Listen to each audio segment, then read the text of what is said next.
My name is Dr. Rick Seguil. And action. Hey, Jay, this is Kirk man. Hey everyone, it's Dr. Rick with Herbal 411, and I just wanted to show you something I came up with off the cuff. Had somebody just walk into my wife's office, and I knew they were diabetic, but I wanted to ask them as a Filipino if their nutritionist gave them good advice about how to eat. And it was ridiculous. They gave them a handout as far as food. A general handout to a Filipino or an Asian will not work unless it's built for Asians. So I just calculated this thing, and I wanted to show you. If diabetes is the biggest issue and carbohydrates would usually be the problem, if we have too many carbs, the idea would be decrease the carbs. If you decrease the carbs, you can't just restrict that because you'll be hungry, so you increase the fat and protein. This is very basic. So I broke down 3 basic meals. The first meal is the biggest one. I should say the last meal is the biggest one. That's dinner time. Then there's some splurge stuff, chips. And between the rice, which is about a quarter cup of rice is 11 grams of carbs, and a quarter bag of chips, which is like 15, 23 grams.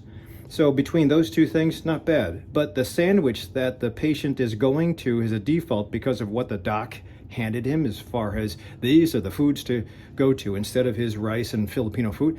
The sandwich, 2 slices, in addition to all this crap we put into the sandwich to make it palatable, comes out to 30 grams. So that's the wrong thing, even with the cheap advice from a handout.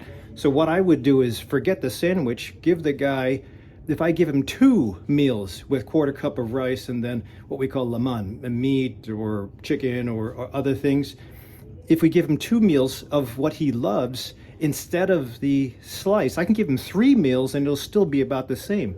3 meals of rice and his meat or choice of something to put in the rice, instead of the one sandwich that he thinks he's being healthy with, I'll still get him underneath as far as I'll still have him lower total carbs per day and then be happier with the changes.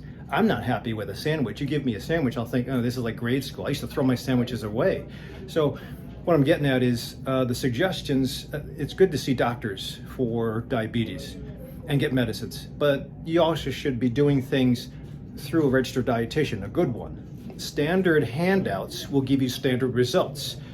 And the standard handouts depend on who wrote those standard handouts. I'm Filipino, I grew up with rice all the time. And that's why, honestly, ask my sister and brother, I used to throw my sandwiches out when I got home because I didn't eat it because I wasn't hungry. I didn't like sandwiches. I hated mayonnaise, I don't like cold cuts. The bread used to get stuck to my braces. So I just despise sandwiches. And if it's done well, it can taste good, but I'd rather have a meal that you make on your own and hopefully lower processed, maybe made with your own love and prepping the night before, and then be happy and satisfied with the foods that you eat. So there's a way to do it scientifically. There's also a way to doing it lovingly so it resonates with you. And those are the keys that are important: is sustainability. Instead of intensity of cutting down and losing, I think consistency is the more important thing, and palatability. So hopefully this gives you a couple of ideas of how to manipulate your own nutrition plan using wise decisions and breaking down macros. You'll have to look this up, but I just broke it down quickly for him and I showed him the math, and he said, oh, I didn't think about that, because his doctor didn't show him that. So empower yourself to control your disease. If you don't have a doctor that controls your disease with you, then you can come see me. I can give you the guidance, get you on your road to success. Thanks for watching.